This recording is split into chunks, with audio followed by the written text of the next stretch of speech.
Leo, what are you doing? Oh, just hanging out, playing Zelda on my Mac. Well, isn't downloading ROMs illegal? Well, yes, but I didn't download them. Well, then how did you get them? With this. And what's that? This is the Kazzo INL-retro NES programmer / dumper. And this is my review and a tutorial on how to use it. Let's get to it.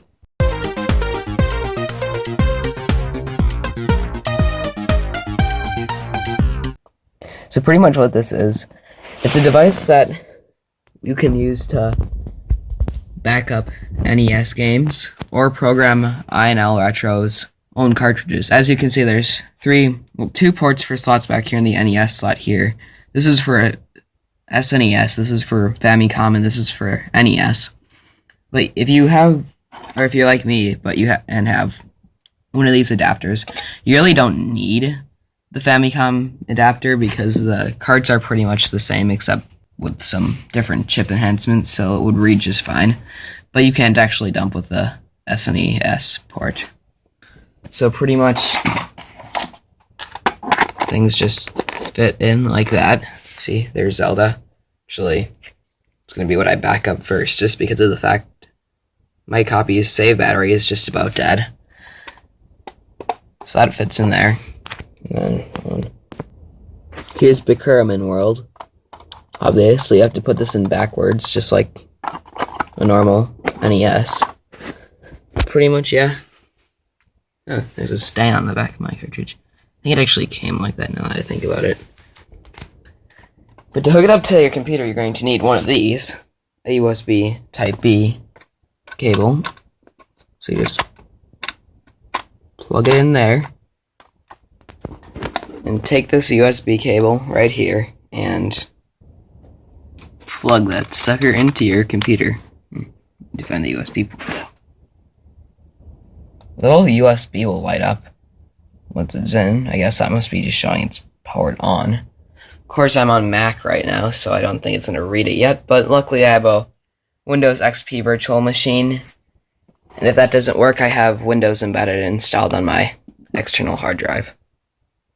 Okay, so if you're running Mac like me, you're going to need to get a virtual machine for Windows XP or above.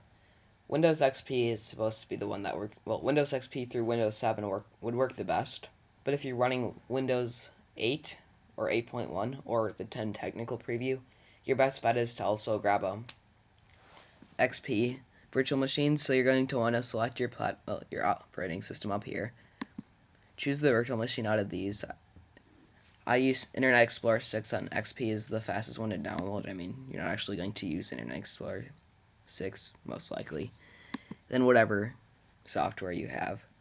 And it will take a while to download, and then there will be instructions down here on how to actually turn it into a .ova file so you can import it to your, or whatever file your virtualization software uses, and run it on there.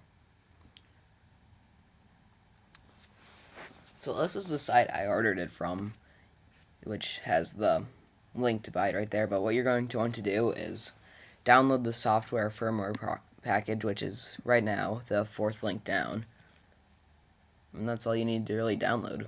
Okay, so now in Windows XP, I was able to do this in Windows 8.1, but it required a ton of work, so I would just recommend using the Windows XP IE6 virtual machine that I showed you at the beginning of the video.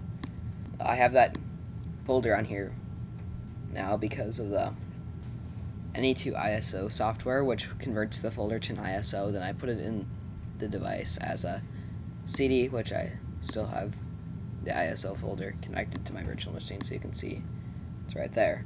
But I took it out and put it on my desktop in the folder called Kazzo. So what you need to do is double-click this file right off the bat after connecting it to the thing in USB devices, which it is. You have to double-click that, and it will load the regular Kazzo firmware to it, and then it will be able to run. If you load this one, it would be using the INL programming firmware, so when you want to program it, with a ROM. Well, program a board with a ROM, you would use this. But anyways, you go into libusb drivers, bin, click this. You'll go through a ton of stuff. I already have it installed, so I don't feel like really doing that again. But it's pretty straightforward. You'll definitely be able to figure that out. Then go into Kazzo Original, Unaggy Client Windows 062 GUI, and I'll go WX. Select the mapper from your for your ROM. There's a list for this on SourceForge. I'll provide a link for that in the description. So select, if you're going to use like Zelda or Final Fantasy, select MMC1 SK-ROM, because Zelda and Final Fantasy both use that, and SK-ROM specifically because it has the character ROM image in the thing. Save it as Final Fantasy. I have Final Fantasy in here now. I had trouble getting Zelda to work in the Nestopia emulator, but just hit dump and it will go through and dump. It's really fast on Windows 8, but it's kind of slow on this. Maybe it's just because I'm using a rather large ROM. So just to show that this works, I have Nestopia installed on my computer, and a ton of my NES games dumped. A ton of them, actually. So I'm just gonna load up Final Fantasy, because that's what I dumped in the video. So that down. And it works. Ooh, I didn't want to choose a thief. A, B.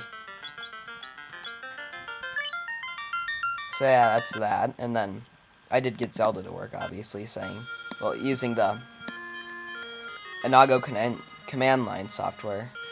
So that's playing. Ooh, thought I saved this. Okay. But I hope you all enjoyed this video. And now you guys can get backups of your NES games and play them on your computer or your phone. See ya.